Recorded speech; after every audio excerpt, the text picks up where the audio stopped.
How's everybody out there today in YouTube land? Today I'm going to show you how we're going to make a washcloth. This is your first real project here. I've taught you how to do the stitches, and now I'm going to teach you how to use the stitches. And it's the single crochet and the double crochet that we're going to be using for this pattern. I'm trying to get this camera angled here so that you can actually see what I'm doing. But you see I've got the yarn. I'm going to cast on. See, I'm going to do my chain stitches. So I take the string, wrap it around my finger till it meets. Get it up here where you can see it. Till it meets. Then we're going to pull this tail through right here like this. We'll put the needle in, and we're going to chain 25 stitches. 1, 2, 3, 4. Let me turn this around so that it works a little bit better.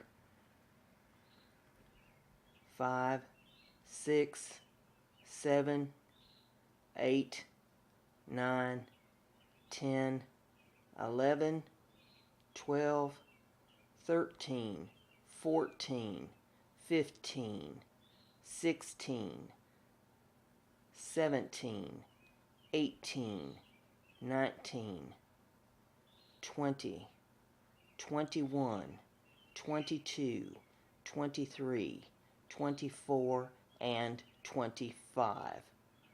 25 chain stitches done up here.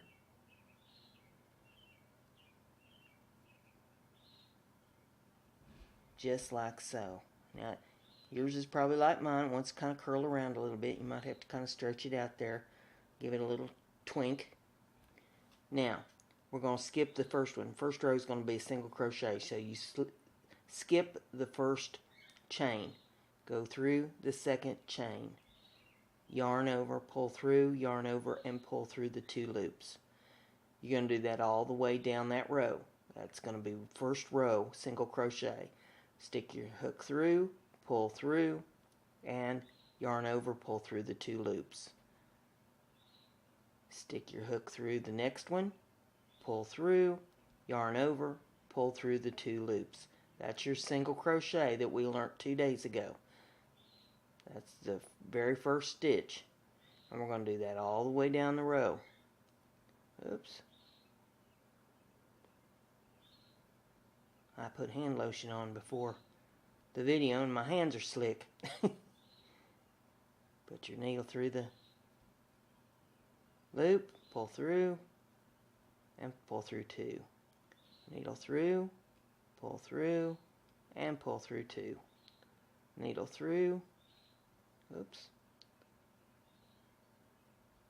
pull through, and pull through 2.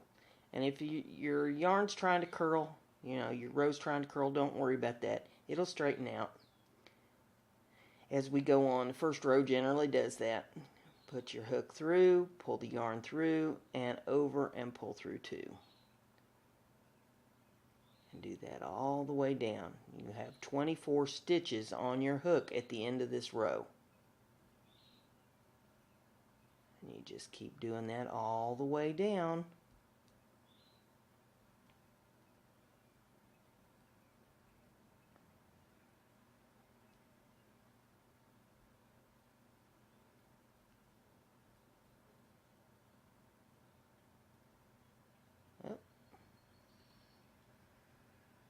First row is generally the most cantankerous to get going.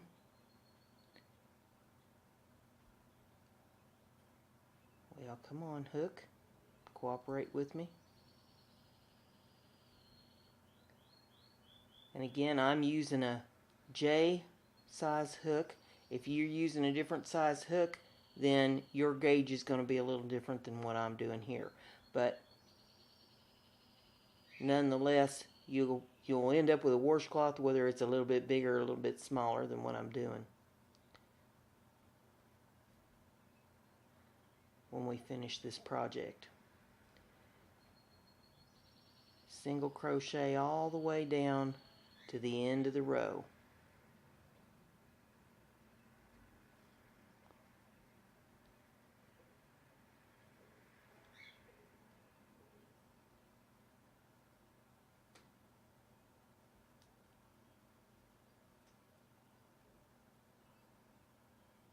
and the last stitch in that row. Now the next row is going to be a double crochet. So you're going to yarn over and pull through, yarn over and pull through. Those are your 2 loops on the end of the row. Then you're going to turn your work, yarn over, underneath the stitch, pull through, yarn over, pull through 2, yarn over, pull through 2. That's your first double crochet in the row. Yarn over, go underneath the stitch, pull through, yarn over, pull through 2, yarn over, pull through 2. This one we learned yesterday. This is the one that I told you you're going to use this stitch more than you're going to use any other stitch when you're crocheting. It's the most common, it's the most called for. And we're going to do that all the way down the row. So you have a row of single crochet, then you're going to have a row of double crochet. Pull through, through 2, and through 2. Yarn over, under the stitch, yarn over, pull through, yarn over, pull through 2, pull through 2. Yarn over, under the stitch, yarn over, pull through, yarn over, pull through 2, yarn over, pull through 2. And it's repetitive, it's the same thing over and over again. That's why as you get better and better and more experienced with this and know how to hold the tension and know how to control the yarn from the ball of yarn you've got, the faster you're going to get. I had someone tell me the other day that they wanted to really get fast at crocheting, and that takes practice. You just have to keep doing this over and over again. It's the repetitiveness that builds your speed. Learning how to hold the tension, learning how to hold the hook, and learning how to control your work. That's what's going to make you fast. Double crochet, yarn over, underneath both of the stitches, both. Remember, we go under both. Yarn over, pull through, yarn over, pull through 2, yarn over, pull through 2. Yarn over, underneath the stitch, yarn over, pull through, yarn over, pull through 2, pull through 2. And just keep doing that all the way to the end of the row. We're just about there. It seems like a lot of stitches when you're new and you're just learning how to do this, but with practice, the more you do this, 25 stitches is a piece of cake. When you get into doing afghans, where you have, a couple hundred stitches or more to deal with, then, that gets to be a little bit bigger deal. But for a washcloth, for your very first project, this is a piece of cake. And you just keep doing that all the way down the piece until you get to the end.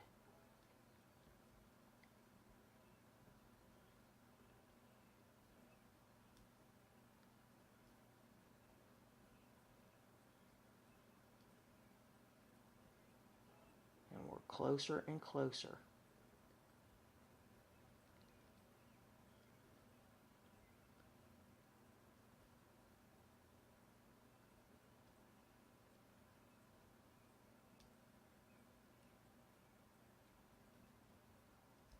Oops, there we go, over, and there, and that was the last stitch in the row. So we have a row of single, a row of double. Next row will be single, and you're going to keep doing the single, double, until we get to the end of this piece. We're going to do one chain at the end of the row because it's a single crochet row that we're going to do. For the turn, we only do one for single crochet. For double, we do 2. Alright, single crochet, go underneath the stitch, pull through, wrap around, pull through.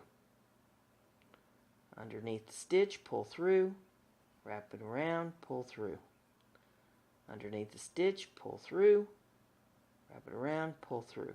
You can do that all the way to the end of the row, and that will be a single crochet row, and you'll have 3 rows completed on your washcloth.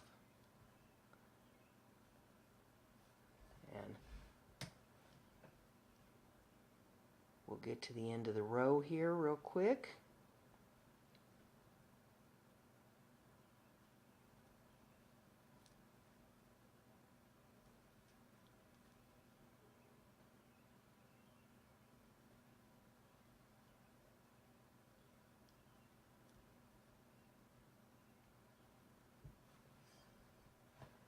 Get me a little yarn going here off of my ball of yarn.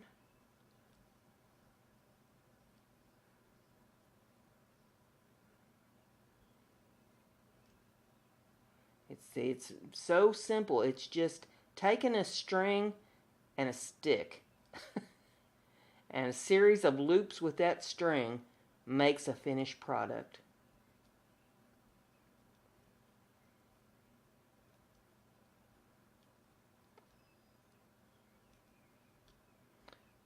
You just break it down to the ridiculous. I mean, you know, I've looked at Afghans and I've wondered how many loops of yarn are in that project.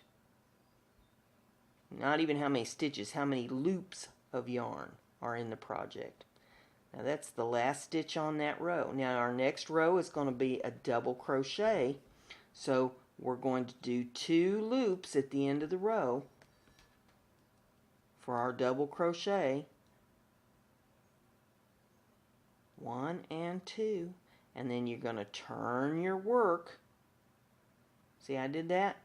I was going that direction. Now I'm going to go back this direction. So I turn the work, yarn over, go underneath the first stitch, pull through, yarn over, pull through 2, yarn over, pull through 2, and you do that all the way to the end of the row.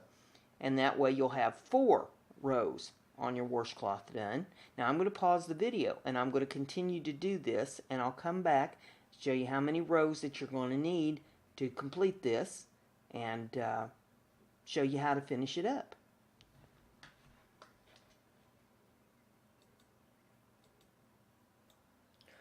Okay, through the magic of broadcasting here, we have a finished piece.